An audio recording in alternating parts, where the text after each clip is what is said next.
Hello and welcome back to This Week at Endicott. I'm Victoria Tim. And I'm Claire Murphy. Let's take a look and see what's happening this week across campus.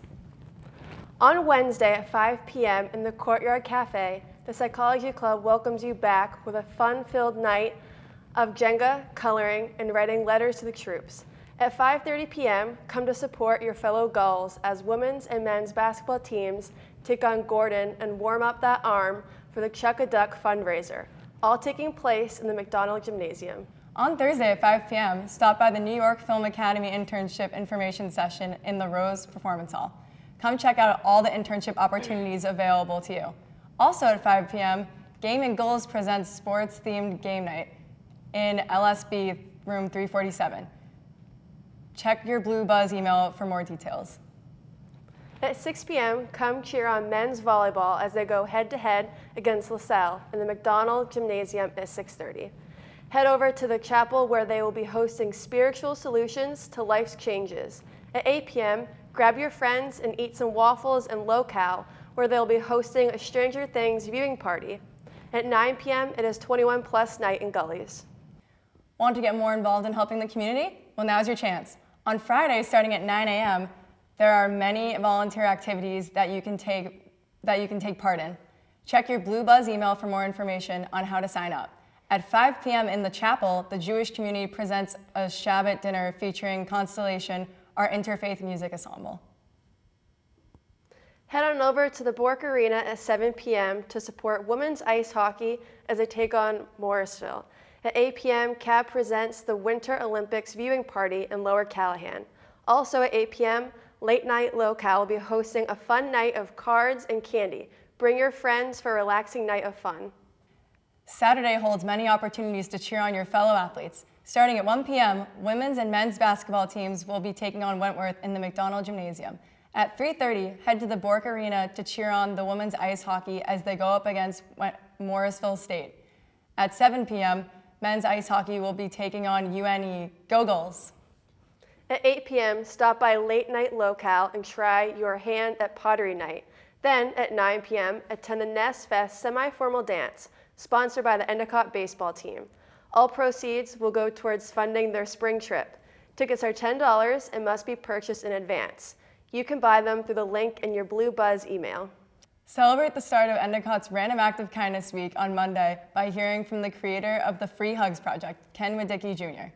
He will speak in the Wax Auditorium at 7 p.m. about his journey from growing up homeless to becoming a peace activist. Also, on Monday at 8 p.m., the Christian Community Group holds its weekly meeting in the chapel. Commuters, stop by the Commuter Lounge on Tuesday at noon to enjoy some tasty confections. At 3 p.m. in Lower Callahan, be a part of the Open Door Empty Bowl painting party.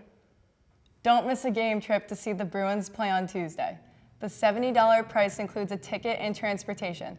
The bus will leave the Post Center at 5 p.m. Purchase yours today through the Blue Buzz. Can't make it to the game? Don't worry. Stop by Gullies at 8 p.m. instead and try your luck at trivia night. Now it's time for Sports with Matt. Hello and welcome to this week's edition of EC Sports. For ECTV, I'm Matt Pritchard. The men's volleyball team split games this past week. NECC Player of the Week Bryn Lipton led the way as the Gulls soared over Johnson and Wales before dropping a 5-set match to number 10 ranked Wentworth. They'll be back in action Thursday as they host LaSalle at 6. The men's and women's basketball teams both went 2-0 as they hopped all over Western New England and Eastern Nazarene. Both teams will host Gordon Wednesday and Wentworth on Saturday. The men's ice hockey team continues to bounce around the national rankings as they had 2 big wins over Suffolk this past weekend. For his efforts, Ross Olson was named CCC Player of the Week and will look to lead the Gulls to victory in their biggest home-and-home series of the year versus number 10 UNE. The women's ice hockey team swept SUNY Canton on their way to a 2-0 week. They will host Morrisville State for 2 huge conference matchup games this weekend. And that'll do it for this week in EC Sports. For ECTV, I'm Matt Pritchard. Good luck to this week's sports teams. And now it's time to get agricultured with Amy. Hello, and welcome to Get Agricultured. I'm your host, Amy, and this week's topic is lambing basics.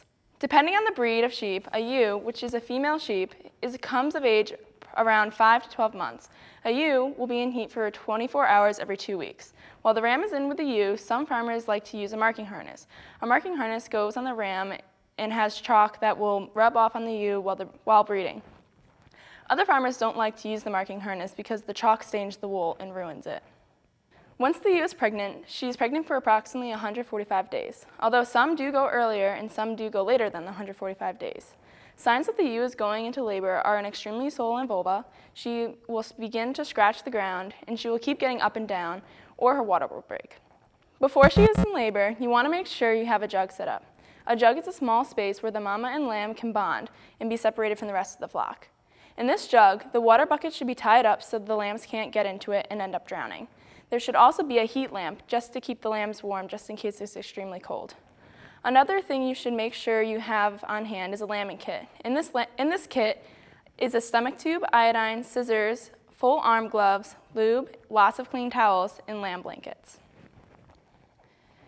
The average number of lambs born per ewe is 1 to 2. Some breeds are known for multiple births of 3 or 4 and sometimes even 5. The record of lambs born from one ewe is the Texel Cross, and she had 8 lambs. The correct position of a lamb being born in is coming out like a diver, front feet first, nose, head, and so on. However, things can go wrong while lambing. One thing could be the lamb could come out with one leg forward. If this happens, you have to go in and get the other leg forward. Same thing goes for when the lamb's head is coming out before the legs, or just the feet and no head. Another situation is when the lamb comes out breeched. Breech is when the butt is coming out first with no legs. You also have to go in if it's like this, in this direction.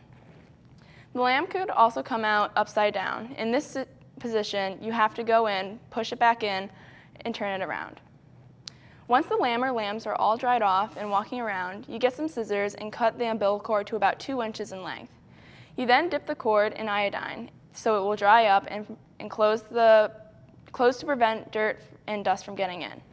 Occasionally, some lambs get brought into the house. This happens when a lamb is very sick or weak at birth and doesn't have enough energy to fight with the other lambs for food. Once they are brought inside, they automatically become a bottle baby that must be fed every 2 hours. If they survive, you get a cute little baby lamb that will follow you around the house. Isn't she cute? That's all I have for this week on Get Agricultured. Have a beautiful week. That's all we have for you this week, girls. Be sure to tune in every week to stay informed and get involved. Thanks for tuning in.